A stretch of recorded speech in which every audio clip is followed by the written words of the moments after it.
مشاعرہ گرکاں معزز اور محترم اور بلکہ میں محتشم کہوں گا ایڈیٹر صاحبان، السلام علیکم۔ آج ہم مفکر پاکستان، نباز ملت، اور جنہیں بعض لوگ علامہ اقبال کی روح کے ساتھ زیادتی کرتے ہوئے شاعر مشرق بھی کہہ دیتے ہیں، ان کی 145ویں سالگرہ منا رہے ہیں۔ اور اس موقع پر میں پوری قوم کو، ملت اسلامیہ کو، ملت پاکستانیہ کو اور ملت انسانیت کو مبارکباد دیتا ہوں، کیونکہ علامہ اقبال ایک آفاقی مفکر بھی تھے، اور میں شاعر نہیں کہوں گا لیکن ہماری زبانوں پر شاعر چڑھا ہوا ہے۔ اور میں اپنے معزز صحافی دوستوں سے درخواست کروں گا کہ وہ لوگوں کو یہ بات سمجھائیں، ذہن نشین کرا دیں کہ علامہ Iqbal was not a poet. علامہ اقبال ایک شاعر نہیں تھے، انہوں نے شاعری کو اپنی فکر، اپنے فلسفے، اپنے نظریے، اپنے تصور، اپنے تخیل کے اظہار کا ایک ذریعہ بنایا تھا۔ تو رو رو کر انہوں نے حضرت محمد پاک صلی اللہ علیہ وآلہ وسلم کے دربار میں بارہا فریاد کی ہے کہ اے میر امم داد از تو خواہم، کہ امتوں کے والی، امتوں کے سردار یعنی رسول پاک صلی اللہ علیہ وآلہ وسلم، میں آپ سے انصاف چاہتا ہوں، مرا یاراں غزل خانے شبرتند، کہ مجھے میرے دوستوں نے، ہم وطنوں نے ایک غزل خان شاعر سمجھ لیا ہے۔ تو شاعر جو ہے، پھر بھی ایک جگہ اور اردو کا شعر بھی کوٹ میں کر دیتا ہوں، میری نوائے پریشاں، میری نوائے پریشاں کو شاعری نہ سمجھ، کیوں کہ میں ہوں مہر میں راز درون می خانہ، کہ میں ہوں مہر میں راز درون می خانہ۔ تو علامہ صاحب فرماتے ہیں کہ میری یہ جو شاعری ہے نوائے پریشان کا اظہار ہے، افکار کا اظہار ہے، اپنی قوم کا ماتم ہے، اپنی قوم کی برائیوں کا ماتم ہے، اپنی قوم کی بری عادات اور غلامی کا ماتم ہے۔ اس کو آپ شاعری نہ سمجھیں، نہ مجھے شاعر سمجھیں، بلکہ کہ میں نے اپنے قوم کے دکھوں دردوں کا اظہار کیا ہے اور ان کی آزادی کا انہیں ایک راستہ دکھایا ہے، ایک نظریہ، تصور یا تخیل پیش کیا ہے۔ اور وہ نظریہ آپ کو پتہ ہے تمام احباب کو کہ 29 نومبر الہ آباد کے 1929 کا اجلاس جو تھا الہ آباد کے مقام پر، وہاں آپ نے اپنا یہ مشہور نظریہ پیش کیا تھا، جس کو بعد میں نظریہ پاکستان کا نام دیا گیا۔ 23 مارچ 40 کو جب قرارداد پاکستان منظور ہوئی، اس وقت یہ قرارداد پاکستان ہی تھی، لیکن بعد میں اس کو قرارداد پاکستان کو تصور پاکستان کا نام دے دیا گیا کہ ہم ایک آزاد ملک، خود مختار ملک چاہتے ہیں، انڈیپینڈنٹ۔ اور آپ کو یہ بھی پتا ہے کہ 23 مارچ 40 کے بعد ایک اور قرارداد منظور کی تھی آل انڈیا مسلم لیگ کی ورکنگ کمیٹی نے، قائد اعظم رحمۃ اللہ کی صدارت میں۔ وہ 23 مارچ 40 کی قرارداد میں ایک خامی رہ گئی تھی، کمی رہ گئی تھی، اس میں لفظ آیا تھا انڈیپینڈنٹ سٹیٹس، آزاد ریاستیں۔ اور یہ جو اپریل 46 میں اجلاس ہوا مسلم لیگ کا ورکنگ کمیٹی کا، اس میں پھر یہ غلطی درستی کر کے اسٹیٹ کی بجائے اسٹیٹ کیا گیا تھا کہ پاکستان ایک واحد ریاست ہوگی، مسلم ریاست بڑے صغیر میں، اسٹیٹس نہیں ہوں گی، جیسا کہ بعد میں غلط سمجھ لیا گیا۔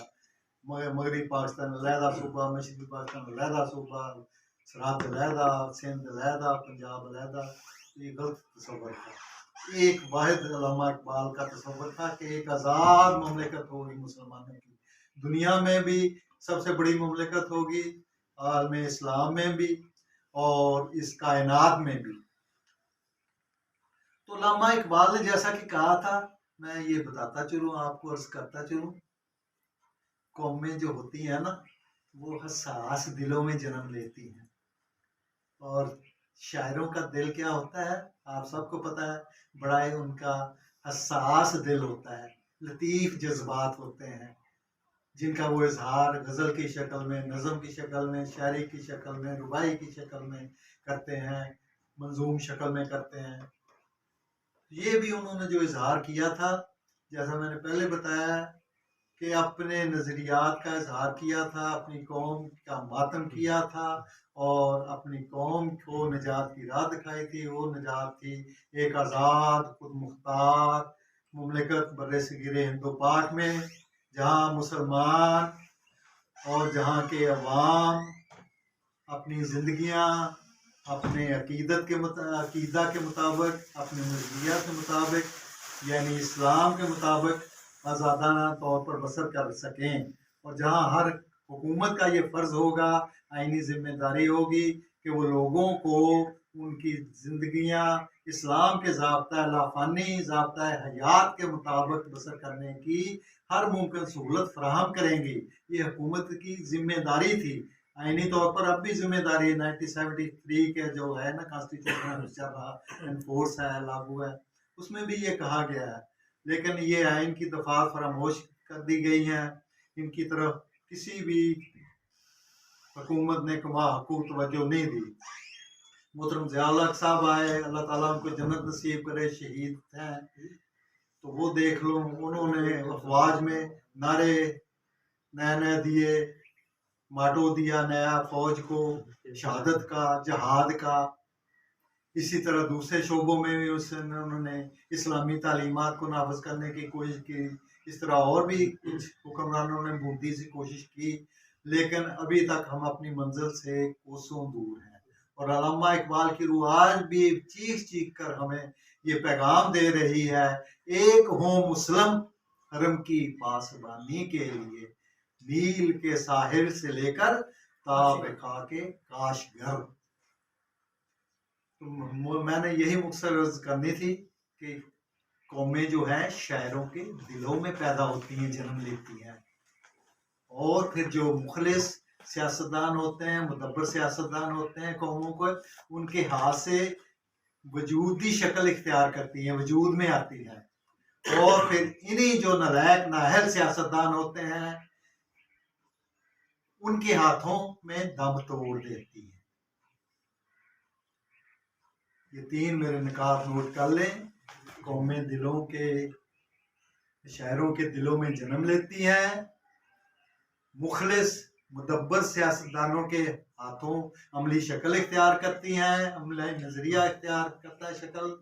اور نااہل سیاستدانوں کے ہاتھوں دم توڑ دیتی ہیں ان کے ہاتھوں۔ تو خاکم بدہن، خدا نہ خواستہ ہم کہیں اس دور سے تو نہیں گزر رہے، تھرڈ دور سے، جو علامہ اقبال نے بیان کیا تھا اپنے ایک خطبے میں، فلسفے میں۔ تو ہمیں اپنے ملک کی فکر کرنی چاہیے، اپنے دین عقیدے کی فکر کرنی چاہیے۔ یہ چیزیں جو ہیں، دین، عقیدہ، نظریہ پاکستان، یہ سب جماعتی منشوروں سے اور جماعتی دعووں سے سب سے بڑھ کر ان کو اہمیت دینی چاہیے۔ باقی چیزیں سب بعد میں ہیں،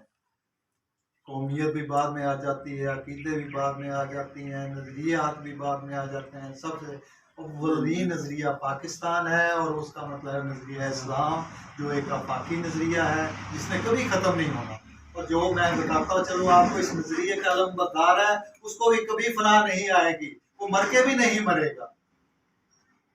کیونکہ نظریے نہیں مرا کرتے۔